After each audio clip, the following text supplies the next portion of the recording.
His campe was an ancient tree, an olive tree that stood since Romans ruled Spain, since Moors invaded, since ships laden with gold from the New World sailed upon River Ebro.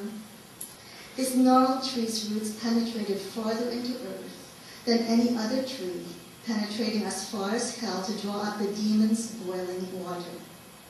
When my father sang, no one pretended to be angels because his songs compelled demon blood to boil in all of our veins. Why must I be drawn to dark beauty, instead of being like those who hail the dumb moon as if nothing can cancel it, like sun, or worse, eclipse, which does not pretend the opposite is now reality, but shows instead how darkness is zero.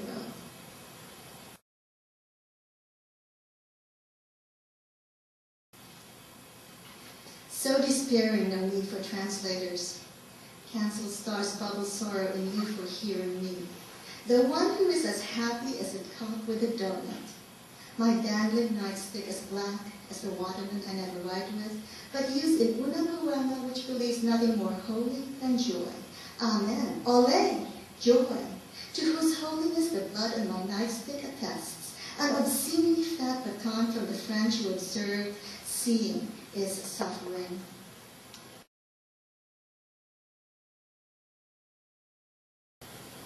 Bathed the dark angel by saying lizard, or avoiding the touch of iron, or choosing a black dog. Mama stood as straight as only a true flamenca can. She pulled the dress over her head, careful not to stain it with her blood. In the moonlight, I saw how my mother's bleak eyes had swollen and turned purple, but she licked her teeth and smiled when her tongue discovered none missing. The floor was checkered with green and lavender tiles. He pointed at Mama's eyes and joked, "Chop up those plums. The sangria needs more fruit." Everyone laughed. Mama laughed loudest, a laughter bearing the harshness of aborted histories. Then all crowded around Mama, repinning her still blue-black hair, snagging loops of oiled strands from either side of her face to camouflage her bruised eyes, giving her glasses of aguardiente to kill that which cannot be killed. Once he wondered if she'd been formed from molten gold. Touched, she bore what can never be killed. Outside, perhaps beyond the Scarlet Mountain, perhaps just beyond the other side of that dirty window, a bark, then a prolonged howling shriveling the coward's lungs. She bore what cannot be killed, the oversized heart of her dance. Pain, poetry, blood, you, blood, poetry, pain, her dance.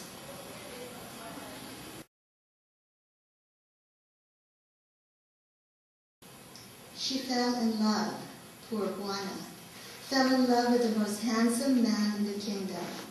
How did the prince requite her love? By betraying her with every woman who simpered across his path, by lashing a florid sky across her skin, by cutting her beautiful hair. Poor Juana, always looking behind her stooped shoulders, how her prince mocked her, chilling her tears into multiple strands of pearls. Still, when he died, Juana went mad. She clawed her cheeks and confused dogs into whimpers and howls. She rode throughout Granada, keening over her prince's coffin in a gloomy carriage pulled by 8 horses. She rode and rode, with his stench becoming hers, until they both stunk up all of España. She refused to bury him. Begging faces she concocted from receding knotholes of trees passed by their carriage, begging faces she drew by her connecting the stars pock-marking the irritated night sky, begging faces she surfaced from bonfire smokes and crumpled balls of sodden handkerchiefs. Her plea, she pleaded for his resurrection. Bah! She pleaded as if he would return to her if he came to breathe again. Bah!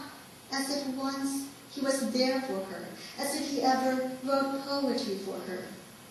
Now, do not misunderstand.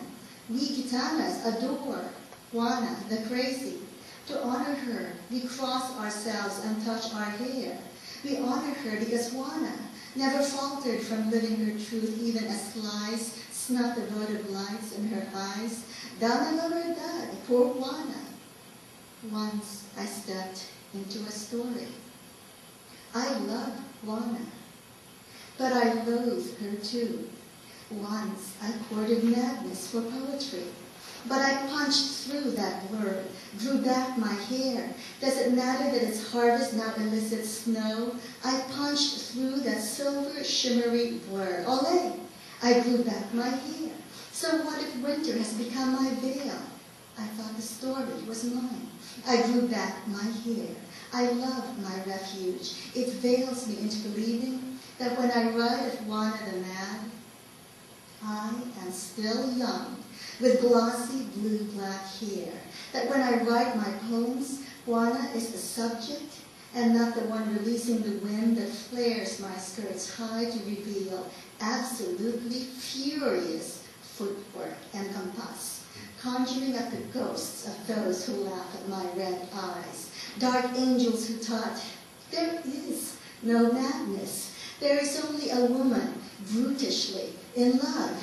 Hear me, read me, singing to you, the A, the E, the I, the O, the U, the U, the U, and the Y.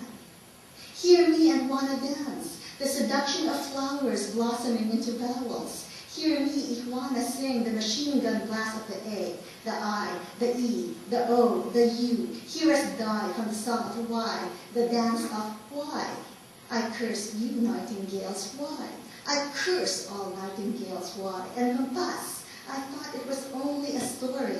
I thought the story was mine. A bird coughs from my mirror spits out bloody feathers. I love you, nightingales, all of you. Why, you nightingales? Why? Eat why? Eat why?